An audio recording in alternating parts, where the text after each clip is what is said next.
வணக்கம் நேயர்களே, மீண்டும் உங்களைய நம்ம தமிழ் டிலைட்டோட டிலைட் மிக்ஸில், அதாவது இன்றைக்கி ஒரு முக்கியமான செக்மெண்ட் தான் பார்க்க போகிறோம்.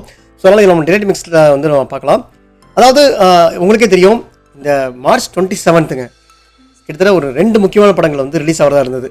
அதில் வந்து ஒன்று வந்து சியான் விக்ரமோட வீர தீர சூரன். இன்னொரு படம் பார்த்தீங்கன்னா லாலேட்டன், அதாவது மோகன்லால் அவரோட பிருத்திவிராஜோட டைரக்ஷனில் லாலேட்டனோட நடிப்பில் எம்புரான் அப்படின்னு சொல்லிட்டு ஒரு படம், அதாவது L2E எம்புரான், அதாவது லூசிஃபர்னு சொல்லிட்டு பிருத்திவிராஜ் வந்து ஏர்லியராக ஒரு படம் பண்ணியிருந்தார். அந்த படத்தோட தொடர்ச்சி தான் எம்புரானுங்க. இந்த படம் இப்போ வந்து ரிலீஸ் ஆகுமா ஆகாதா அப்படிங்கிற ஒரு குழப்பம் இருக்குது. இதில் இன்னொரு படம், மூணாவது ஒரு படம் இந்த மார்ச் 27 ரேஸ்லேயே இருந்தது, ஹரிஹர வீரமல்லு, பவர் ஸ்டார் பவன் கல்யாணோட ஹரிஹர வீரமல்லு. இதில் இந்த 3 படத்தில் எந்த படம் வந்து மார்ச் 27 வந்து வரும்னு சொல்லி எல்லாம் பார்த்துட்டு இருந்த டைமில் ஃபர்ஸ்ட் படம் ஹரிஹர வீரமல்லு நாங்கள் வந்து மே மாதம் போய்க்கிறோம் அப்படின்னு சொல்லிட்டு அவங்க வந்து அவங்களோட போஸ்ட்போன் வந்து அனௌன்ஸ் பண்ணிட்டாங்க. இது வந்து ஒரு பக்கம் வீரதீரசூரனுக்கு ஒரு ஹாப்பியாக கொடுத்துச்சு. ஏன்னா விக்ரம் பார்த்தீங்கன்னா வந்து தமிழ்லேயும் மார்க்கெட் இருக்குது, மலையாளத்துலேயும் மார்க்கெட் இருக்குது, அட் த சேம் டைம் தெலுங்குலையும் மார்க்கெட் இருக்குது. ஸோ இன்கேஸ் ஹரிஹர வீரமல்லு வந்துச்சுன்னா மே 27 வரப்போ அவங்களுக்கு வந்து கஷ்டமாயிடும். கரெக்டுங்களா? ஸோ இன்னும் ரெண்டாவது படம் வீரதீரசூரனுக்கு இன்னொரு காம்படிஷன் இந்த படம் வந்து எம்புரான். சொல்லப்போனால் வீரதீரசூரனை விட கிட்டத்தட்ட டபுள் மடங்கு பட்ஜெட் தான் வந்து நம்ம எம்புரான் வந்து கிட்டத்தட்ட 150 crores மேலே பட்ஜெட் சொல்கிறாங்க. படத்தை ப்ரொடியூஸ் பண்ண வந்து லைக்கா. இந்த படம் ஆக்சுவலாக வந்து இனிஷியலாக பண்ண வேண்டியது வந்து ஃபர்ஸ்ட் பார்ட் வந்து இவங்க ஆசிஃபர் அவரோட ஆஸ்தான ப்ரொடக்ஷன் டீம் தான் பண்ணியிருந்தாங்க. இந்த படத்தை வந்து லைக்காவே வந்து கேட்டுக்கிட்டதாகவும், அதனால் பிருத்திவிராஜ் வந்து ஓகே சொல்லி இந்த படத்தை வந்து நீங்கள் பண்ணுங்க அப்படின்னு சொல்லினால தான். ஏன்னா லைக்கா வந்து இது வரைக்கும் மலையாளத்தில் ஒரு படம் கூட பண்ணதில்லை. ஸோ அந்த டைமில் இந்த படம் ஸ்டார்ட் பண்ண டைமில் வந்து லைக்கா வந்து ஒய்டரா எல்லா பெரிய பெரிய ஹீரோவை கமிட் பண்ணி, அதாவது அஜித், ரஜினி, கமல், இந்த மாதிரி பெரிய பெரிய ஹீரோவோட ட்ராவல் பண்ணிட்டு இருந்தாங்க அந்த லைக்கா டீம். ஸோ அப்போ வந்து மலையாளத்தில் நம்ம ஒரு படம் கொடுக்கலாம் அப்படின்ட்டு தான் வந்து அவங்க வந்து ஃபர்ஸ்ட் ப்ராஜெக்டாக இருக்குன்னு சொல்லிட்டு பிருத்திவிராஜிட்ட இந்த படம் வந்து ரிக்வஸ்ட் பண்ணி இந்த படம் வந்து டேக் ஓவர் பண்ணாங்க. இல்லாட்டி இந்த படம் வந்து பண்ண வேண்டியது தெரியுங்களா, கோகுலம் கோபுரம் சினிமாஸ் தான் அவங்க தான் பண்ண வேண்டியது. திருப்பி அந்த கோகுலம் சினிமாஸ்க்கு நான் பின்னாடி வரேன் நான் உங்களுக்கு என்ன விஷயம்னு சொல்லிட்டு. ஸோ அவங்க தான் பண்ண வேண்டியது, அவங்க தான் எடுத்து பண்ணலாம் இருந்தாங்க. பட் லைக்காக கேட்டுக்கிறதுனால நம்ம லாலேட்டனும், அதாவது மோகன்லாலும் வந்து கோகுலம் சினிமாஸ்ட்டு சொல்லி தென் ஆசீர்வாத் சினிமாஸ்லையும் பேசி, அதாவது ஆசீர்வாத் சினிமாஸ் ஆல்மோஸ்ட் இவங்க ஓன் ப்ரொடக்ஷன் ஹவுஸ் தான் மோகன்லாலோடது. பட் ஸ்டில் இவங்ககிட்டலாம் பேசி ஓகே இந்த படம் வந்து லைக் எடுத்து பண்ணிட்டோம், ஏதாவது சப்போர்ட் தேவைப்படுறப்போ ஆசீர்வாத் சினிமாஸ் சேர்ந்து பண்ணிட்டோம். ஸோ பேனரில் ஆசீர்வாத் சினிமாஸும் இருக்கும், மெயின் ப்ரொடியூசர் வந்து நம்ம லைக்காங்க. ஸோ இந்த மாதிரி இருந்தப்போ லாஸ்ட் 2 days முன்னாடி வந்து இந்த படம் ரிலீஸ் ஆகுமா ஆகாதா அப்படிங்கிற ஒரு குழப்பம் இருந்தது. இந்த குழப்பத்தில் சந்தோஷப்பட்டது யாருன்னா சிபு தமீன்ஸ் யாருன்னா யாரும் இல்லை, வீரதீரனோட ப்ரொடியூசர் சிபு தமீன்ஸ். ஏன்னா இப்போ அவங்களுக்கு வந்து மலையாளத்தையும் இந்த படத்தை ரிலீஸ் பண்ணணும். பட் ஆனால் எம்புரான் மாதிரி ஒரு பெரிய படம் வரப்போ, அதுவும் கிட்டத்தட்ட பேன் லைன் படம் வரப்போ எப்படி உங்களுக்கு தேட்டர் அடிப்படும் அப்படிங்கிற டைமில் தான் எங்கேயுமே என்ன சொல்கிறது அப்படிங்கிறப்ப இந்த படம் வந்து எங்கேயும் ரிலீஸ் ஆகாது, இதுவும் தள்ளி போகும் அப்படிங்கிறப்ப சிபு தமீன்ஸ் ஒரு பெருமிச்சு விட்டாரு. இந்த வீரதீரன் டீமும் நல்லா பெருமிச்சு விட்டுச்சு. ஏன்னா இந்த படம் அந்த படம் வந்தால் கூட இந்த படம் வந்து ஹிட் ஆகும், வீரதீரன் வந்து ஹிட் ஆகும். இருந்தாலும் அது வரல, இது அடிஷனல் ஒரு பூஸ்ட் அட்வான்டேஜ் தானே அந்த டீமுக்கு. பட் அப்படி நினச்சிட்டு இந்த டைமில் தான் சடனாக இவங்களுக்கு வந்து ஒரு ஷாக்கு. அது நடந்தது வந்து இன்னைக்கு தாங்க. கிட்டத்தட்ட லாஸ்ட் 2 days வந்து இந்த படம் வந்து கோகுலம் சினிமாஸ் வந்து கோகுலம் கோபாலன் அவர் வந்து லைக்காட்ட பேசிகிட்டு இருக்கிறதாகவும், அந்த படத்தை டோட்டலாக நான் டேக் ஓவர் பண்ணிக்கிறேங்கன்னு சொல்லியிருந்தாகவும் பேச்சுவார்த்தை போயிட்டு இருந்துச்சு. சரி, இப்போ என்ன தான் ஆச்சு லைக்காக்கு அப்படிங்கிறப்ப, ஏன் வந்து லைக்கா வந்து இந்த ப்ரெஸ்டீஜியஸ் ப்ராஜெக்ட், அதாவது மலையாளத்தில் அவங்களோட ஃபர்ஸ்ட் ப்ராஜெக்ட் எம்புரானை வந்து ரிலீஸ் பண்ண தயங்குறாங்க, ரிலீஸ் பண்ண முடியல. எதனால் வந்து இத்தனை நாள் ப்ராப்ளம்? படம் வந்து இன்னும் 12 days அங்கே டைம் இருக்குது. நாளை இப்போ இந்த வீடியோ நாளை வருது வச்சுங்க, இன்னும் 11 days டைம் இருக்குது. அப்படி இருக்க விஷயத்தில் எதுக்கு இன்னைக்கு வந்து 1:30 மணிக்கு கோகுலம் சினிமாஸ்க்கு வந்து அக்ரிமெண்ட் சைன் பண்ணி கொடுத்தாங்க, நீங்கள் எடுத்துக்கோங்க டோட்டலாக எங்களால் முடியாது எதுக்கு சொல்கிறாங்க அப்படிங்கிறப்ப தாங்க ஒரு சின்ன ஒரு ஃப்ளாஷ்பேக். லைக்காக்கு இப்போ ரீசெண்ட் டைம்ஸில் வந்து ரிலீஸ் ஆன எல்லா படமுங்க அவங்களுக்கு வந்து கவுத்தி விட்டுருச்சு, காலை வாரி விட்டுருச்சு. அதில் வந்து பார்த்தீங்கன்னா ஃபர்ஸ்ட் லால் சலாம் ரஜினி படம், அந்த படமும் அடி. சந்திரமுகி 2 அதுவும் வந்து பெரிய பட்ஜெட், அதுவும் அடி. இந்தியன் 2 கமல்ஹாசன் சாரோடது, இந்த நம்ம சங்கர் சாரோட டைரக்ஷனில், அதுவும் வந்து மிகப்பெரிய அடி. அதுக்கப்புறம் வேட்டையன் ஹிட்டுன்னு சொன்னால் கூட அது ஓரளவுக்கு அவங்களுக்கு வந்து ஒரு மாதிரி அந்தளவுக்கு பெரிய ஹிட்னு சொல்ல முடியாது. எஸ் ஆவரேஜான I think above average hit அந்த மாதிரி கூட வச்சுக்கலாம். ஒரு சில சைடில் அது ஃப்ளாப்னு கூட எனக்கு தெரிஞ்ச அந்த படம் வந்து ஹிட் ஸ்டேட்டஸ் தான் இருக்குது. பட் ஸ்டில் அதில் வந்து அதே நம்ம இந்த லிஸ்ட்டில் வச்சுக்கலாம். இன்னொன்று அவங்க ரொம்ப நம்மள படம் விடாமுயற்சி, அஜித் சாரோடது, மகிழ் திருமணி டைரக்ஷனில். அந்த படம் வந்து விமர்சன ரீதியாக வந்து மிக்ஸ்டு ரிவ்யூஸ் வந்தாலும் அந்த படத்துக்கு ஓரளவுக்கு நல்லா இருந்தால் கூட படம் வந்து அஸ் அ பாக்ஸ் ஆஃபீஸில் ஒழுங்காக போகலை. யா ஸோ ஈவன் தான் அந்த படம் வந்து கிட்டத்தட்ட 100 கோடி கிட்டத்தட்ட 70 crores வந்து நம்ம நெட்ஃப்ளிக்ஸ் போட்டு வாங்கினாலும் டேபிள் ப்ராஃபிட் வரப்போ அந்த படம் வந்து அவங்களுக்கு நஷ்டத்தை கொடுத்துச்சா வந்து வெளியே சொல்லிட்டு இருக்காங்க.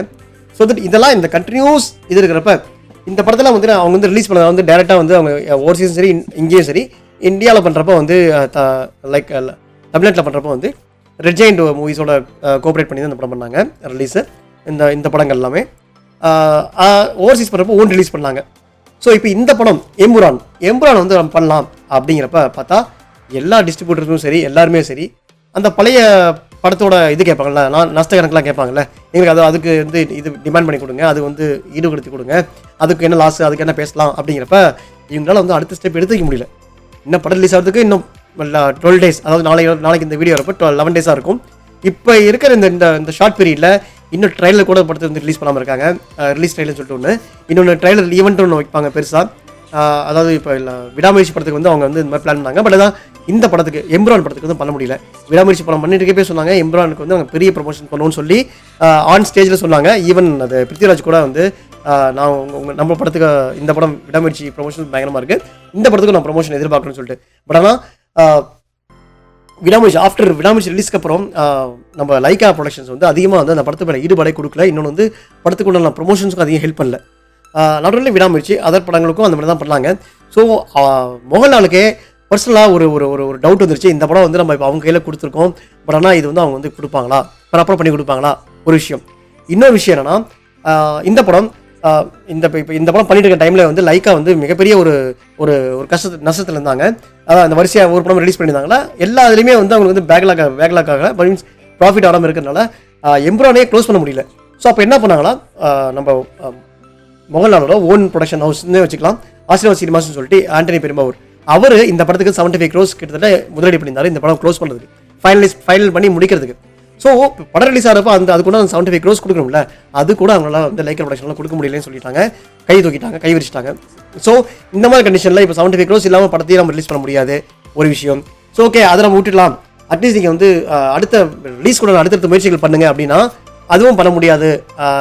எல்லா டிஸ்ட்ரிபியூட்டர் சைட்லும் வந்து ரொம்ப அதிக ப்ரெஷர் இருக்குது அப்படிங்கிற மாதிரி இருக்கும். இன்னும் 12 days தான் டைம் இருக்குது, 12 to 11 days தான் டைம் இருக்குது.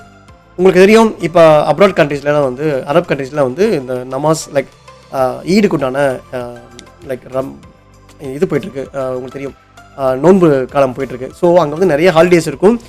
இப்போ இந்த டைம் இன்னும் 1 or 2 days விட்டாங்கன்னா அவங்களால வந்து படத்துக்கு வந்து ரிலீஸ் ப்ரொமோஷன்ஸ் எதுவுமே பண்ண முடியாது, ரிலீஸ் பண்ணுறதுக்கான ஆக்டிவிட்டிஸும் பண்ண முடியாது. படம் வந்து 27th கண்டிப்பாக ரிலீஸ் ஆகாது. இப்படி இருக்க சுச்சுவேஷனில் தான் கோகுலம் சினிமாஸ் அவரும் வந்து மோகன்லால் இல்லை, அவர் ஆக்சுவலாகவே வந்து ஒரு மிகப்பெரிய ப்ரொடியூசர் மலையாளம் இண்டஸ்ட்ரி. தமிழில் இப்போ வந்து உங்களுக்கு தெரியும் நிறைய படங்கள் எடுத்து ரிலீஸ் பண்ணிட்டு இருக்காரு, நிறைய படங்கள் எடுத்து இது பண்ணிட்டு இருக்காரு, நல்ல சக்ஸஸ்ஃபுல் டிஸ்ட்ரிபியூட்டர் அவர். இதில் வந்து மலையாளத்தில் நிறைய படம் ப்ரொடியூஸும் பண்ணி நிறைய சக்ஸஸ்ஃபுல்லாகவே இருக்கார். அவர் வந்து மோகன்லாலுக்கு ரொம்ப க்ளோஸ். ஸோ அவர்கிட்ட நம்ம மோகன்லால் பேசுகிறதாகவும் நீங்கள் ஆல்ரெடி இந்த படம் பண்ணதான் இருந்துச்சு, பட் ஆனால் லைக்கா ப்ரொடக்ஷன் தான் டேக் ஓவர் பண்ணாங்க, பட் இப்போ அவங்களுக்கு ரிலீஸ் பண்ணுறது ஒரு தயக்கம் இருக்குது, நீங்கள் எனக்கு பண்ணி கொடுங்கன்னு சொல்கிறப்ப கொஞ்சம் கூட யோசிக்காமல் இமீடியட்லி அந்த கால் எடுத்து நான் இதை பண்ணி தரேன்னு சொல்லி லாஸ்ட் 2-3 days இதை ஃபுல்லாக ஃபாலோ பண்ணி இன்னைக்கு ஆஃப்டர்நூன், அதாவது இந்த வீடியோ நாளைக்கு ரிலீஸ் ஆகும். ஸோ இப்போ நேற்று 1:30 மணிக்கு, எக்ஸாக்ட்லி சொல்லப்போனால் வந்து இன்னைக்கு 15th 1:30 மணிக்கு இங்கே மத்தியானம் இதுக்கு உண்டான அக்ரிமெண்ட் வந்து சைனாக இருக்குங்க.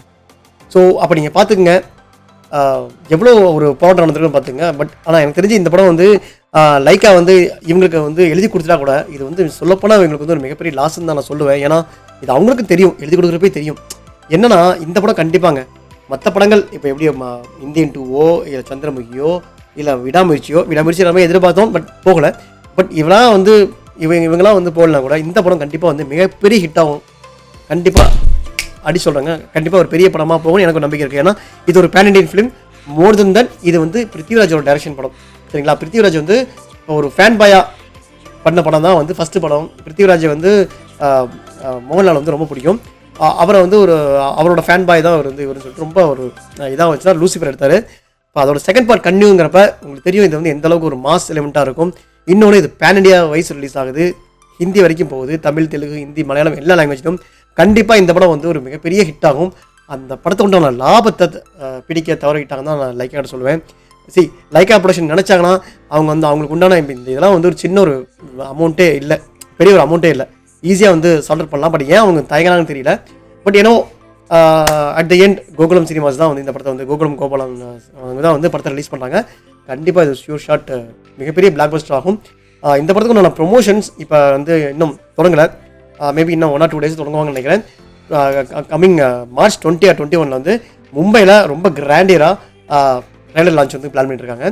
அண்டு இது வந்து இன்னொரு விஷயம், வீரதரேஸ்வரனுக்கு இந்த படத்தோட ரிலீஸ் அவங்களுக்கு ஒரு சின்ன ஒரு மனக்கஷ்டத்தை உண்டு பண்ணும். பட் கண்டிப்பாக அவங்களோட கண்டென்ட் வந்து ரொம்ப நல்ல கண்டென்ட்டுங்க. ஸோ அந்த படம் அவங்களுக்கு ஹிட் ஆகும்னு அவங்களுக்கு நம்பிக்கை இருக்குது. கண்டிப்பாக அதுவும் ஹிட் ஆகட்டுமே, இதுவும் ஹிட் ஆகட்டும். 2 படங்களும் சேர்ந்து ட்ராவல் ஆகட்டும், 2 படம் சேர்ந்து ஹிட் ஆகட்டும், 2மே டிஃப்ரெண்ட் கான்செப்ட், 2மே ஹிட் ஆகட்டும். நம்ம 2 படத்துக்கும் விஷ் பண்ணுவோம். மேற்கொண்டு நாங்கள் இந்த படம் வந்து முன்னாடியே வந்து கோகுலம் சினிமாஸ் பண்ணியிருந்தாங்கன்னா இவ்வளோ பெரிய பிரச்சனை இல்லை. பட் ஆனால் எனக்கு என்னமோ இது கூட ஒரு ப்ரொமோஷன் ஸ்டெண்டாக கூட இருக்கலாம். இப்போ லாஸ்ட் ஒரு 1 வீக்காகவே இந்த எம்ப்ரான் படத்துக்கு அதிக ஒரு ப்ரொமோஷன்ஸே இல்லை. பட் பாருங்க, வித்தின் இந்த ரிலீஸ் டைமில் இவ்வளோ விஷயங்கள் சுற்றி நடக்கிறப்ப இதுவே போதுங்க, வேறு என்னங்க படத்துக்கு ப்ரொமோஷன் வேணும்? கண்டிப்பாக இந்த ஒரு இந்த இஷ்யூவான ப்ரொமோஷன்ஸே வந்து இந்த படத்தை வேறு எங்கேயோ லெவலுக்கு கொண்டு போகும். கண்டிப்பாக இந்த படம் மோகன்லாலுக்கு வந்து மிகப்பெரிய ஹிட் கொடுக்கும். இந்த ஒரு தருணத்தில் கோகுலம் சினிமாஸ்க்கு வந்து அந்த ஸ்ரீ கோகுலம் மூவிஸ்க்கு வந்து நம்ம நம்பரில் மோகன்லால் சாரும் அந்த டீமும் வந்து ரொம்ப கடமைப்பட்டிருக்கணும். நான் ஏன் இவ்வளோ சொல்கிறேன்னா, உங்களுக்கு தெரியும் நம்ம மோகன்லாலோட ரீசன்ட் ஒரு மூவி பண்ணியிருந்தாரு, அவர் டைரக்ட் பண்ணி ஒரு படம் பண்ணியிருந்தாரு. அந்த படம் வந்து உங்களுக்கு தெரியும் அது எவ்வளோ பெரிய அட்டர் ஃப்ளாப்ன்ட்டு. அதுக்கு முன்னாடி ஒரு 3-4 படங்கள் பண்ணார். எல்லாமே எந்த படமே வந்து கரெக்டாக வந்து பாக்ஸ் ஆஃபீஸ் ஹிட் ஆகலை. ஒன்லி அந்த நேருன்னு சொல்லிட்டு ஒரு படம் பண்ணியிருந்தார், அது மட்டும் தான் வந்து 100 crores. அதுக்கு அப்புறம் பண்ண எல்லா படங்களும் அதுக்கு முன்னாடி வந்து ஒரு 3 படங்களாகட்டும், அதுக்கப்புறம் வந்து 3 படங்களாகட்டும், ரீசெண்டாக ரிலீஸ் ஆன அந்த அவரோட ஓன் ப்ரொடக்ஷன் படமாக இருக்கட்டும், ஓன் டைரக்ஷன் படமாக இருக்கட்டும், எல்லாமே அட்டர் ஃப்ளாப்புங்க. ஆனால் அதையும் மீறி இந்த படம் நான் மோகன்லாலுக்காக எடுத்து பண்ணுறேன், அவருக்காக எடுத்து நான் ரிலீஸ் பண்ணுறேன் அப்படி சொல்கிறதுக்கு ஒரு மனசு வேணும். அந்த மனசுக்காகவே இந்த படம் வந்து நல்லபடியாக போகட்டும். இன்னொரு விஷயங்க, இந்த மாதிரி ஒரு இக்கட்டான சூழ்நிலை வரப்போ மற்ற ஒரு ப்ரொடியூசர் வந்து கூட இருந்து ஹெல்ப் பண்ணி நடக்கிற விஷயங்களை வந்து பார்க்குறதுக்கு ரொம்ப நல்லாயிருக்கு. இந்த மாதிரி ஒரு யூனிட்டி மலையாளம்னு இல்லை, தமிழ் இண்டஸ்ட்ரி, தெலுங்கு இண்டஸ்ட்ரி, எல்லா இண்டஸ்ட்ரியும் வேணும். எல்லாருக்கும் இந்த மாதிரி ஒரு மனசு வேணுங்க, ஓப்பன் மைண்டட் மனசு வேணும். ஒரு ஹீரோ மேலேயோ இல்லை ஒரு படத்து மேலேயோ நம்பிக்கை வச்சு அவங்க வந்து எடுக்கணுங்க. ஓகே, சப்போஸ் இப்போ நம்பிக்கை வச்சு எடுக்கிறாரு, சப்போஸ் வந்து அவங்க எதிர்பார்த்த மாதிரி போகலாம் கூட மோகன்லால் அப்படியே விட்டுருவாரா? ஏன்னா அவங்களுக்கு தெரியும் ஒரு ஸ்டார், அவ்வளோ பெரிய ஸ்டார், அவர் நம்மளை விட்டுருவ மாட்டாரு, அவர் அதுக்கடுத்து எடுத்த படங்கள் நம்ம கொடுப்பாருங்க நம்பிக்கையில் தான் அவர் எடுக்கிறாரு. ஒன்று. இன்னொன்று, மோகன்லால் வந்து அவர் ஏன் டேட்டா கேட்குறான்னா, அவருக்கு அந்த சக்தி இருக்குது, அவருக்கு கொடுக்கணும்னு தோணும். அவருக்கு நான் என்ன மாதிரி லாபம் இருந்தாலும் அது அவர்கிட்ட போகட்டும் தான் அவர் நம்பி நீங்கள் எடுத்துக்கங்க. இது வந்து ஆசீர்வாத் சினிமாஸே எடுக்க முடியாதுலாம் கிடையாது. அவர் எடுத்தாருன்னா இது லைக் அடுத்து ஒரு 10 ஸ்டார் அப்படி தான் நினைப்பாங்க. இதுவே ஒரு கோகுலம் சினிமாஸ் வந்து எடுத்து பண்ணுறப்ப அது வந்து இன்னொரு எமோஷனல் கனெக்டாகவும் எமோஷனல் பாண்டாகவும் இன்னொரு மலையாளம் இண்டஸ்ட்ரியில் இது ஒரு மிகப்பெரிய டாக்காக போகும். எல்லாருமே இப்போ பாருங்கள், இப்போ நான் பேசிகிட்டு இருக்கேன், இது மாதிரி இன்னும் நிறைய பேர் இந்த விஷயத்தை வந்து யூடியூப்பில் பேசுவாங்க, எல்லாத்தையும் பேசுவாங்க, இப்படி பேசுறது கூட நடக்கலாம். But once again heartier congratulations to Sri Gokulam movies and Gokulam Gopalan sir. உங்களுக்கு ஒரு மிகப்பெரிய வெற்றி படம் இது அமைட்டும். பிருத்திவிராஜுக்கு இந்த படம் மிகப்பெரிய ஹிட் படம் ஆகட்டும். மோகன்லால் சார் இந்த படம் கண்டிப்பாக உங்களுக்கு மிகப்பெரிய ஹிட்டாக தான் ஆகும். வேற என்னங்க, மீண்டும் அடுத்த ஒரு இன்ட்ரெஸ்டிங் ஒரு வீடியோவில் வந்து சந்திக்கிறேன். அன்டில் தென், வணக்கங்க.